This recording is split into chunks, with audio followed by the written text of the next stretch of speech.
It's another battle for the Aggies, and the KSL Sports Zone has it covered. It's a season-opening home game for the Aggies as they welcome UTEP to Maverick Stadium. Your home for all the play-by-play coverage of Aggie football is right here on 97.5, the KSL Sports Zone.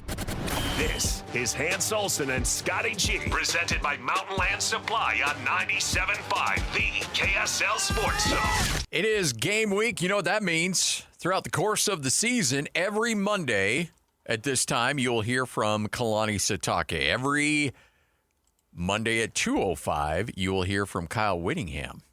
So let's, without further ado, Hans, here he is, the head coach of the BYU Cougars on a game week. Finally, it is here, Kalani Sitake. Well, we're game week, and I'm excited. So, it was a lot of fun watching football over the weekend, and I think there's a lot of really cool matchups coming up this week. Just really excited that we get back to, what we know, and that's prep for the opponent and get everything rolling and be within a week of the game day. So I don't think school starts yet, so there's no excuse for anybody not being on time to the game. It'll be a lot of fun. But really, looking at our opportunities as a team to perform at our best, regardless who the opponent happens to be Portland State. I have a lot of respect for them. Bruce Barnum is a well-known coach, has a great reputation, and has done a great job as a leader, as a coach for decades. And so I have a lot of respect for him and how he does his job. I've had a lot of interactions and have met him on the field as an opponent many times. And so he always has his team ready. I think you look at Portland State, they played a nationally ranked team, the FCS level in Tarleton State last week, and it didn't go well for them. But the thing that is you can see that they play a variety of players at quarterback, and they have they've just been using a lot of different sets. It's good to get on film, but their tendencies aren't going to be shown on one game. But they do have the leg up on having a game under their belt now, and we're still hoping that our guys show up and do their best right away, but you just never know. And so I think that's something that I've said this before, and I'll say it again next week, that you make a lot of improvement from week 1 to week 2. And so we imagine that they're going to come in here ready to play, and they have nothing to lose. They got to give us the best shot. We just got to make sure that we return the favor. So the focus will be us playing at our best. I feel really good about the program. I feel good about all 3 phases right now and the coaching. We just got to get some work done today and go throughout the week of prep and see what happens on Saturday. So what questions do you guys have? All right, we'll start with Jake Hatch. Yeah, Kalani, I just wanted to start off. You mentioned the fact that you know Coach Barnum really well. What do you know about Portland State, and what's your philosophy, I guess, overall on FCS games and how you approach them? Well, I think the approach is just to make sure that we're playing at our best. I mean, it's one of the games out of the 12 that we have guaranteed on our schedule, and this one happens to be, week 1. They were fortunate to get a week 0 game and to get a game going, but it was good that it's kind of a trade-off. We get to watch them play and get to scout the one game that they played, and then so there's still a little bit, probably some new things that for them to see from us, but most of that's personnel. When you're looking at the coaches that we've been able to retain on the entire staff, and so I think there's not going to be much change from last year to now, but you just never know. We're creative coaches, but Coach Barnum, I mean, they call it Barney ball for a reason. So he'll have his guys ready. They're tough. They'll play hard. And I've been a coach at the FCS level before, and having the opportunity to go to a place like Provo and play in LaVell Edwards Stadium is going to be something that you're going to mark on your calendar. You're really looking forward to. So we know those guys are going to be ready to play us, and so we just got to be at our best. I mean, have a lot of respect for every opponent. At the same time, we want to make sure that we do what we want to do in terms of executing the plays and being fundamentally sound. But you still have to have respect for your opponents. You still have to, what you see on film. I mean, they do everything that you do too. They work hard. So you can't. Nothing's just going to happen. They're just not going to show up and bow down to us. They're going to give us a game. So we need to make sure that we give it to them too. All right. Next question from Mitch Harper. Kalani, what are your expectations for Bear Bachmeier in his debut as the starter? Just do what he's been doing all camp, and just lead the offense. I think he's done a great job, especially when we announced him as the starter. He's done a great job being the leader and connecting with his teammates, working with everyone. I mean, I've been really impressed with the entire quarterback room, but I think he'll be ready. Looking at his demeanor and his intelligence and things that he's picking up, I think he's amped up. He's ready to play. They got excited when we came back and played in front of 1,000 or so fans for. I think the Cougar Club came to one of our night practices in the stadium. You can tell that the players are getting really excited for that moment. So I know that he's going to be excited just like the rest of the team for the game on Saturday night. But I just expect him to just do what he does and nothing more. I don't need him to do anything extra. Just be Bear Bachmeier and we'll be fine. And then wanted to ask you, Jonathan Cabella is not on the depth chart. What's his status and timeline for how long he's out? Yeah, we got some guys working through some things, and like you said before, we're not going to name any injuries or any issues unless it's a season ending. So we're hoping to get him back. We got some guys on that list that are still on our roster that are working through some things, and we're hoping to get him back. I think when we start doing the availability list, that'll be going to the Big 12 conference play. All right, next question we'll hear from Jay Drew. Kalani, since you named Bear the starter last Tuesday, how has that been received among his teammates, and have they kind of rallied around him or maybe increased their efforts knowing that there's a true freshman back there? What have you kind of seen from the rest of the guys? Yeah, I think I've seen the team rally around the whole entire quarterback room. When we're going into camp, knowing that there's a quarterback competition, and that's what I've seen from the beginning. So it's not like that just started happening on Tuesday. The team's been rallying around each other and rallying around the quarterback room from the beginning, from when Jake left. So I've been really happy with the leadership and the way the guys have been able to rally around each other and rally around the quarterback room. It's a lot of trust that our team has in that room. And so I think when the announcement came through, the guys already expected it. So, what we expect our guys to do right now is continue to keep going. It's not like there's a set moment where like, hey, let's all believe in him now. That's already been happening since he got here, since McKay and Trayson and Emerson, all those guys have been under center. Our guys have rallied around that position altogether. And as a follow-up, how would you describe to BYU fans Bear Bachmeier's makeup, his personality, his characteristics? What kind of stands out on that side of the young man? I think they'll find out for themselves. I mean, I don't make any statements. I let them get to know him, and I think people have got to know him already, just like his teammates do. I don't want to.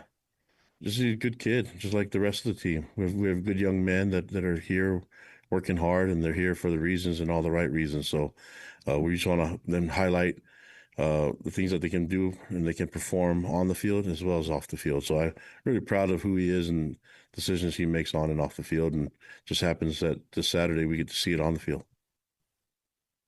All right, next question from Brandon Gurney. Yeah, Coach, Che was listed as an OR along with Ciali at Mac linebacker. What has Che shown you during fall practices during that designation where he's a co-starter? Well, I think the shows you that we have a lot of different, if you look at the depth chart, there's a lot of ORs there. We have versatility with our defense, and Jay's been able to utilize a lot of different body types at different places. And, you see a little bit of that this Saturday. I think there's a lot of creativity and innovation in our room, in the defensive side and offensive side. But I trust them all. It just happens that we have more guys than just 11 that can play.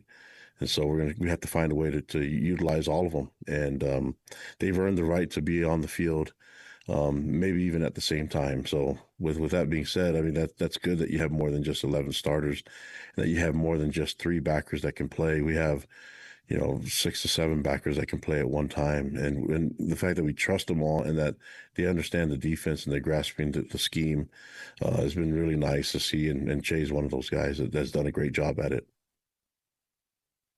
All right, another question from Jake Hatch.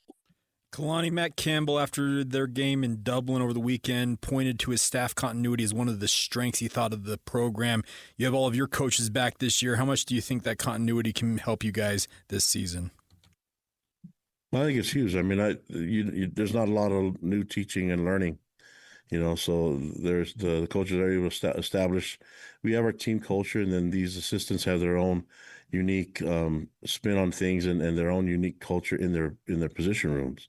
And so to have that and the continuity of that and the continuity of our analysts and our graduate assistants and our support staff and everybody that's kind of been there the whole time, it's just nice that our guys are able to kind of be around them for a while. And in a time where there's a lot of change in staff, it's really good to have it be, the guys that were here last year and the guys that were here before. So I think it's going to be a benefit for us. Is why we wanted to do everything we can to keep them here. And I hope it's going to show up like it did for Iowa State in their first game. How would you assess the readiness of your guys on the offensive and defensive lines right now? Yeah, we'll find out, man. I feel good about them. I mean, they've been battling each other, so they're either really, really good or really, really bad. So there's been some really good battles. So that's hard to tell sometimes, but I have a good feeling that it can be a good thing, but not perfect. But we want to be as good as we can and perform as best we can this game one. All right, next question from Mitch Harper. Kalani, why was there still an Orr at backup spot after camp where, A-Rod noted that McKay and Bear were the ones kind of getting the majority of reps or splitting or kind of separating. Why the still kind of up for debate at the backup spot at quarterback? Because we want more competition still. We like that. I felt like the competition was really good at the beginning of the year for the entire room, elevated Bear and the others, and we'd like to see that continue to elevate the entire room. I mean, we feel comfortable with all those quarterbacks being able to get on the field and play for us. So that's pretty much the reason for it. I mean, we have an idea of who we want to put out there if something does happen, but and we just have an idea for all different possibilities and things that could happen. The probabilities of a lot of different things happen in the game of football. We just want to make sure that we're ready. So, but I think the competition has been really good for everybody. And then just wanted to ask you, year 10 for you, how do you feel like you've evolved as a coach since those early years when you were last up against Portland State and Coach Barnum? How have you evolved, do you feel, as a coach? Yeah, I mean, I think I learned quite a bit. I mean, I'm still learning, so there's still a lot for me to learn. I mean, I think I'm getting older, so I'm making probably better decisions than I ever had before. But I'm getting older, and I think there's a trade-off. You can't jump as high or run as fast, but you learn some wisdom, and sometimes there's a school of learning is difficult, is a different thing. I mean, sometimes you learn the hard way, and sometimes you learn from others' mistakes. I think as a coach, I've learned quite a bit from both, but I've had some amazing people around me that have been great mentors and advisors to me, and many of them I get to work with on a day-to-day. As I go through my schedule, and I'm just around really good people, and then I get to coach amazing young men and be around a fantastic fan base that I just absolutely love.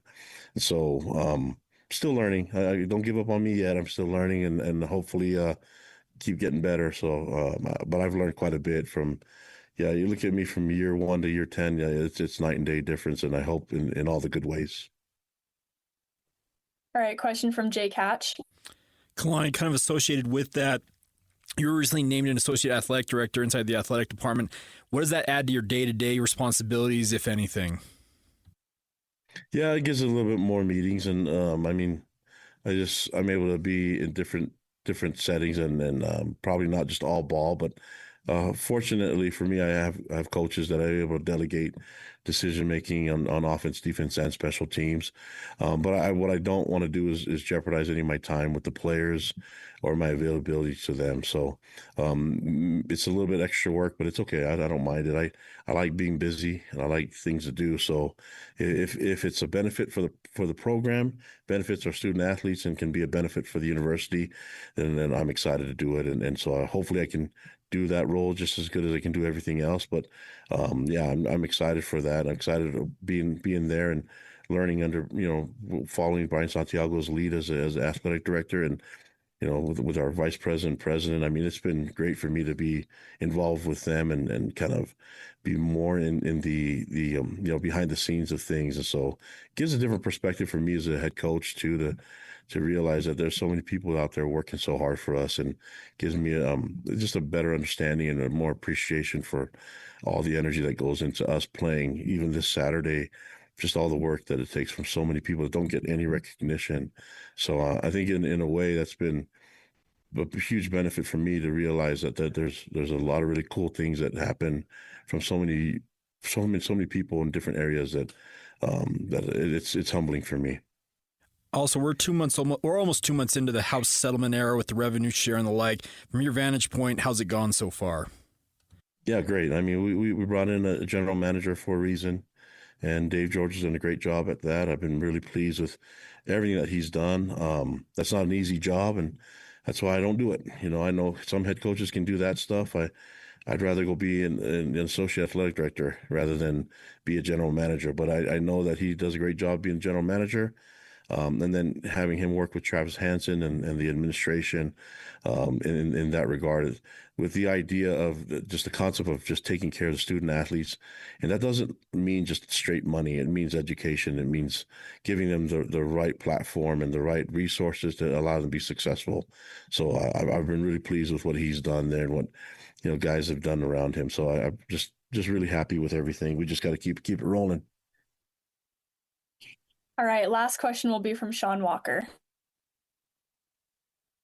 That's a lot of pressure with that last question, but Coach, I did want to circle us back to the defensive line conversation a little bit, because we've seen a lot of really good things from Keanu Tanavasa and some of the guys in that area. But what stood out to you in particular in training camp about JT and Logan Latui, who are both on top of that depth chart right now?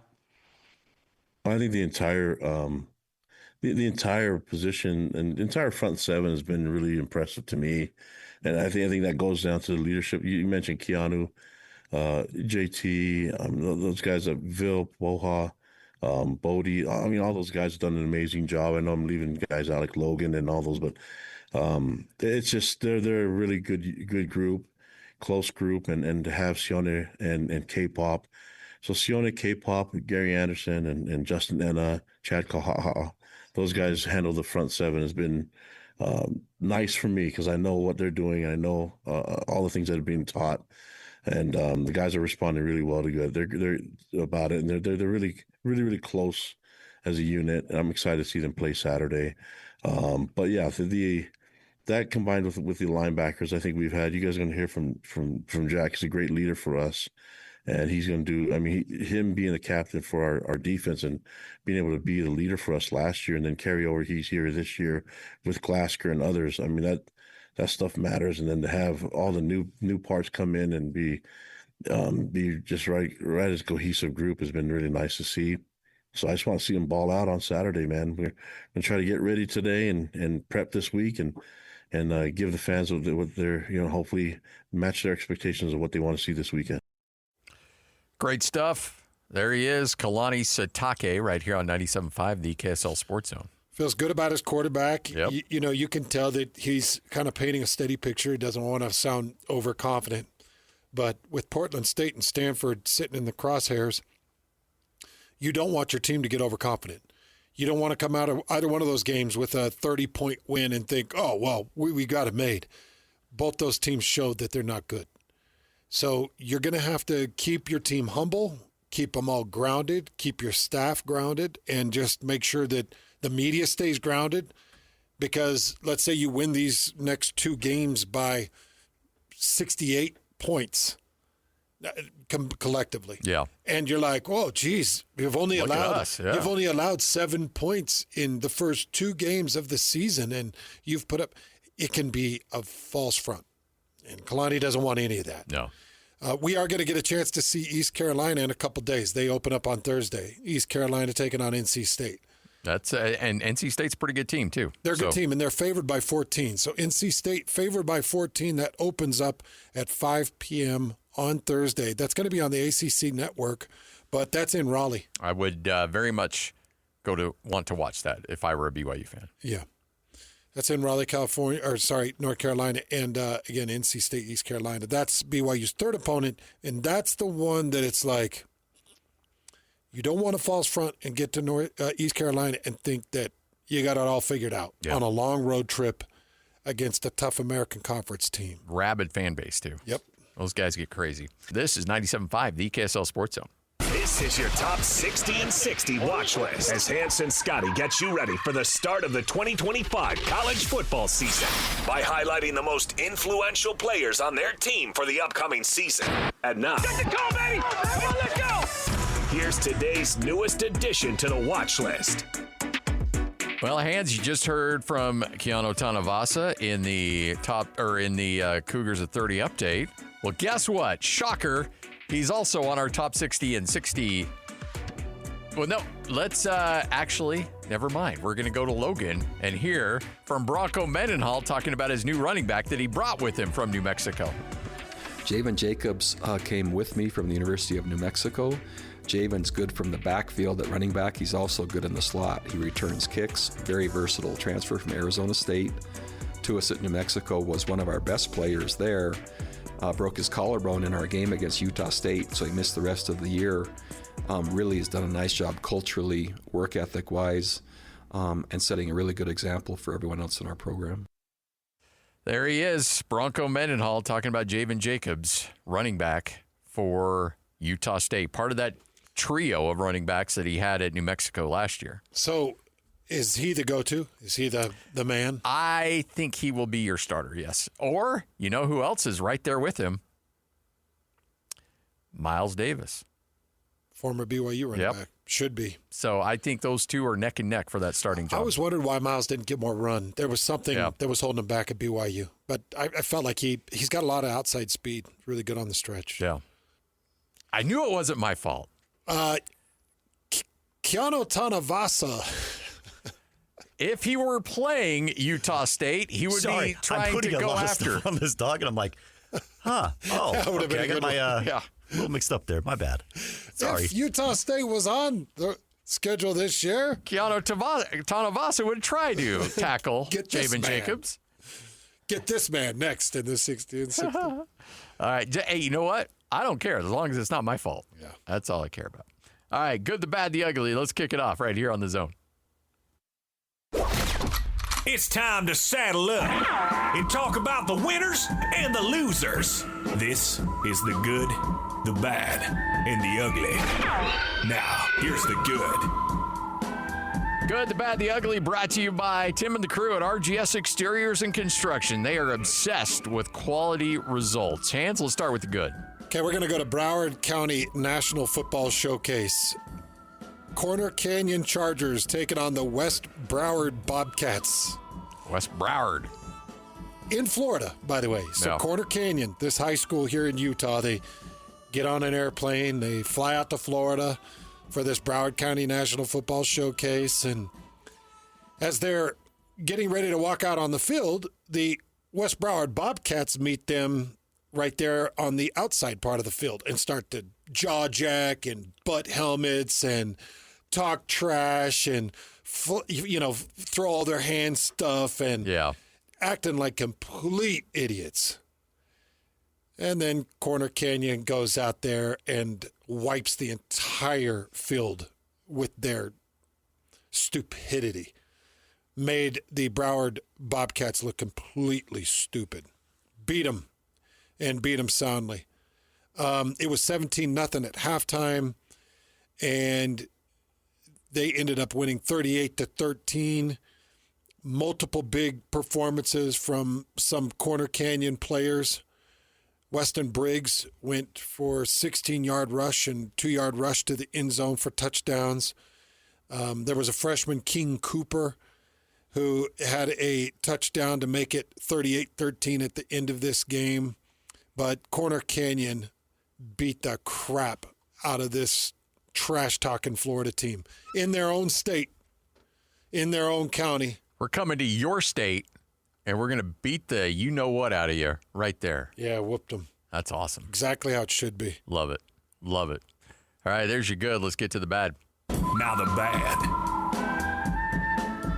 Good, the bad, the ugly, right here on 97.5, the KSL Sports Zone. Shiloh Sanders out. Received an ejection after punching tight end Zach Davidson during Saturday's preseason game against the Buccaneers. The next day, Tampa waived him. Yeah, not even 24 hours later. No. Drew Rosenhaus's agent said, we are hoping it gets claimed on waivers. Sanders' punch appeared to be the result of being excessively blocked by Davidson. Well, guess what? That happens sometimes. Who continued to block Sanders after the play had ended. Sanders, though, was the one who got ejected because, well, he threw the punch. The other guy was just blocking through the whistle. That just happens. Yeah, and he's not getting cut because of this. No. He's getting cut because he's not good. Yeah, it's the collective. Yeah. Now, this isn't helping his case, but if he was a really good safety, he would not be getting cut. It reminds me of remember when Rudy went after Vince Vaughn? Remember went after him? Yeah, oh yeah. You're acting like this is the Super Bowl. It's kind of what it's like.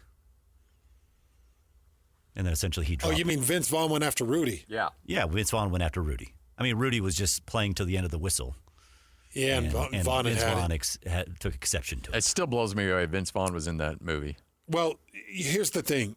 You got to expect to be blocked like this in a preseason game because everybody is fighting for their jobs.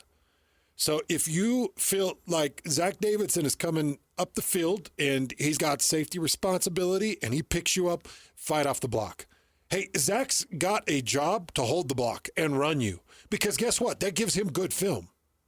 Yeah. Oh, yeah. If he's making a name for himself. Yeah, if he can grab you as a safety and run you down the field, it's your job to get the hands off and try to rip through the block and see if you can get back into the play, not throw a punch out of frustration. So I've seen a lot of people trying to excuse this action.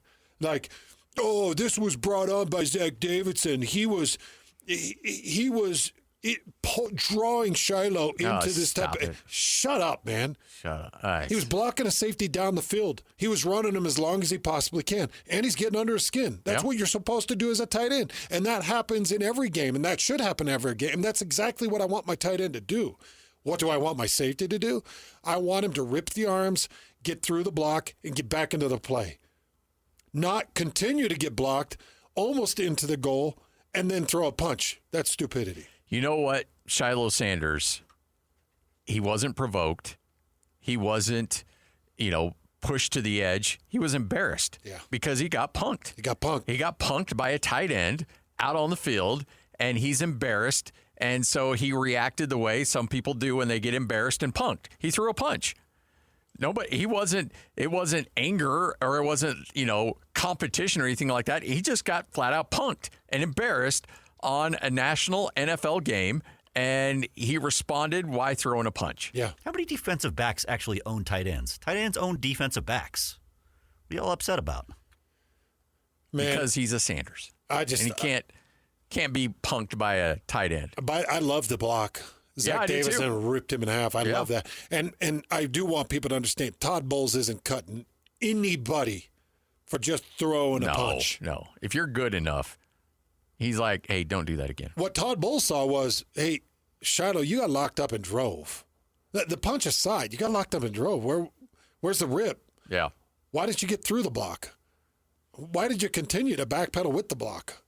At what point were you going to resist and get to your safety position to make sure that run doesn't break for a touchdown? Yeah. Where was your angle? Where was your aggression? Why did the aggression come after the whistle? And then you threw the punch. So Todd Bowles he's one of my favorites. And I've got Tampa. Tampa is going to be a very difficult out in the NFL this year. Yep. Tampa Bay is going to be a really difficult out. And I could see them, because I do love Todd Bowles, I could see them shocking a lot of people.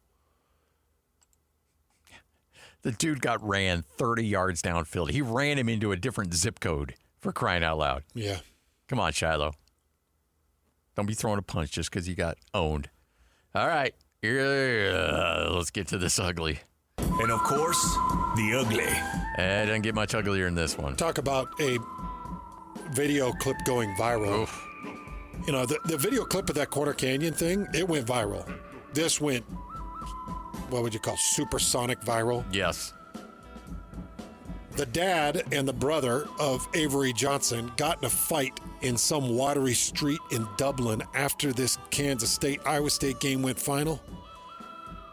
I don't know what started the fight, but I'm talking about father and son decided that they were going to get in a fight, in a scrap, on a street, right next to a big puddle of water, in the water, essentially. Everybody's got cameras. It's on a cobblestone street in the middle of Dublin. It's gross. It's like, you can't have this conversation. You can't even do this in private. You got to do it in public. So the video starts, and Avery Johnson's father is on top of his brother, Mark. I think his brother's Mark. Or no, his brother's Anthony. So Mark, his dad, is on top of Anthony, and he's choking him. He's got him in a choke lock, and Anthony's trying to get off, but you've got Kansas State fans, and it looked like maybe some local Dublins that are trying to pull these two apart, probably not understanding that this is a father and son scrap. That'd be Dublinians. Dublinians, sorry. Dublinians, trying to pull these guys apart, and they couldn't. They were at each other's throats. And then once they pulled Mark off of brother Anthony, Anthony tried to get back to the dad to try to attack him while the people were holding him back, and it's an ugly look. They have released an apology, and I don't know if anybody's buying it. Nope. It says, "We sincerely apologize for our actions following yesterday's football game in Ireland. Senseless bickering escalated into an unnecessary fight. We've resolved our differences and take full responsibility for our actions. We have apologized to our immediate and extended family and now extend our apologies to Kansas State University's, its alumni, and its fans. We regret this incident. We've learned from it. No, you haven't. And are committed to ensuring it doesn't happen again. Please accept our deepest apologies." Thank you for the PR guy that wrote that, but you guys know nobody what this buys is about, right? I mean, Avery Johnson's the favorite son. Oh, is that what it was? The favorite son, and he loses, and he's like, see, he's not that special. And the dad goes over and chokes him. See, he's not that special, Dad. So if you would have said to your dad, Ryan's not that great, Clark would have come across the room and choked you? He would have choked me. Yeah. Same with Richard and John. Ambition is a virtue too, Father. Oh, Why Commodus. won't you love me? Commodus. My failures as a father. What does he say? Something, my failures as a father is your shortcomings as a son. Yeah. I'd butchered the moon, the bulls. Holy cow, man. This is a brawl, too. Yeah, it's a bad deal. Hey, Anthony, Dad had you. Dad had you. Oh, yeah. Yeah. Mark had him dealt. Yep. Anthony looks really dumb in this whole thing. It's a bad look. It's a real bad look for him. But the only one that comes out of this completely nationally embarrassed is Avery. Avery Johnson, yeah. Because he's the only one that's done anything with his life. Nope. And who knows how much these two have been dipping into his pockets for his NIL money. Yeah, probably. That's probably how they got to Dublin. Yeah. Is this Matt Will's nightmare? Oh, yeah. Yeah, I feel bad for him on this.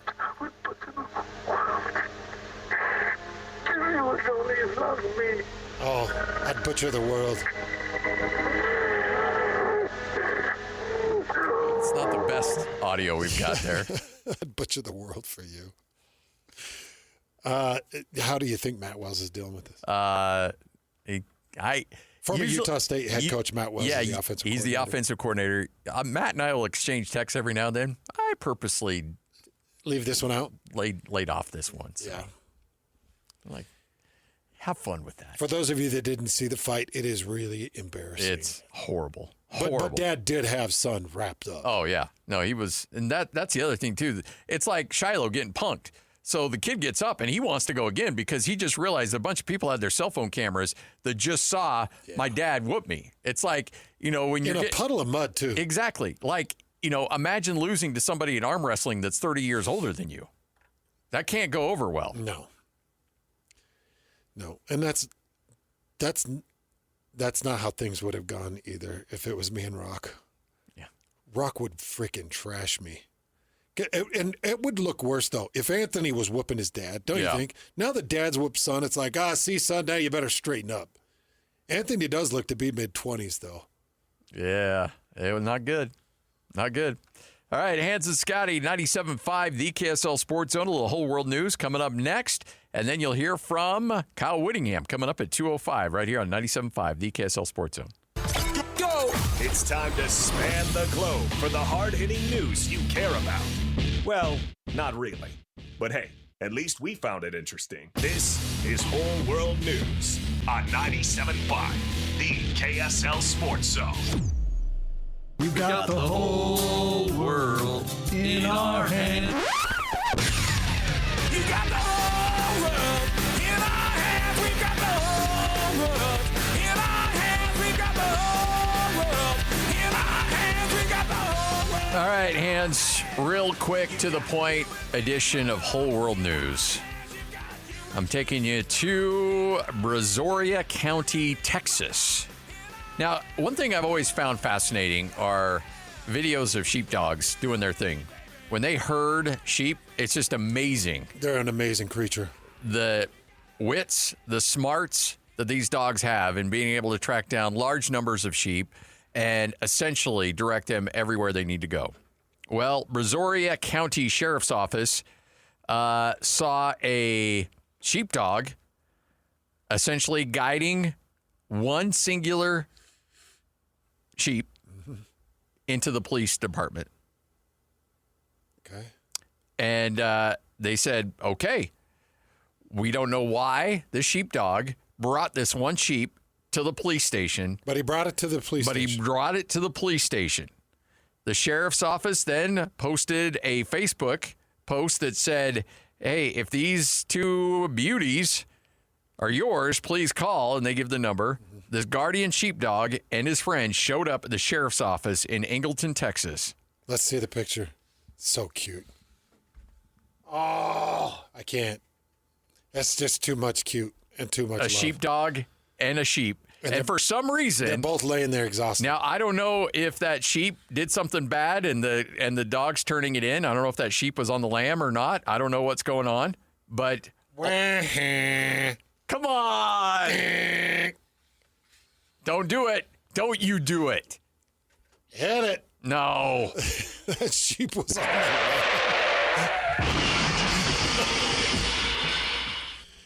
I don't know if that sheep was on the lamb, Lloyd. Wink, wink. You know, as in on the run from law. But the sheepdog brought him in and said, nuh-uh, whatever you're up to is no good. It's unclear if someone had claimed the animals as of Sunday afternoon. I thought somebody would for sure call and be like, not yet, but I will give you updates if I hear more. Please do, because they're adorable. That picture, I knew that picture was going to sink you, though. And that's not a healer either. That's it looks like a lab. No, that's one of those high mountains. These guys are the wolf fighters. The Bernese, or I'm trying to remember. Yeah. Trying to remember, what is the name of these white ones that are they're the actual wolf fighters. There's stories about these guys taking out a full pack of wolves. Wow. Yeah. So you don't want to mess with that guy. Well, and that sheep was in good company. Yeah. He was well protected, and they'll find their home. Somebody's looking for both of them. One dog just, and for whatever reason, saw the police station like, okay, that's where we need to go. Is it a Romanian Shepherd dog? Yeah, that's right. Okay, that's right. Yeah, have you ever looked at some of the stories of those when they'll go after a wolf pack? Oh, they're and they'll show up ripped in half, but they'll go up and they'll find 3 or 4 wolves that are dead. Wow, they'll just kill them. They're the best, man. Wow, and they'll shred coyotes too. Hans and Scotty, 97.5, the KSL Sports Zone.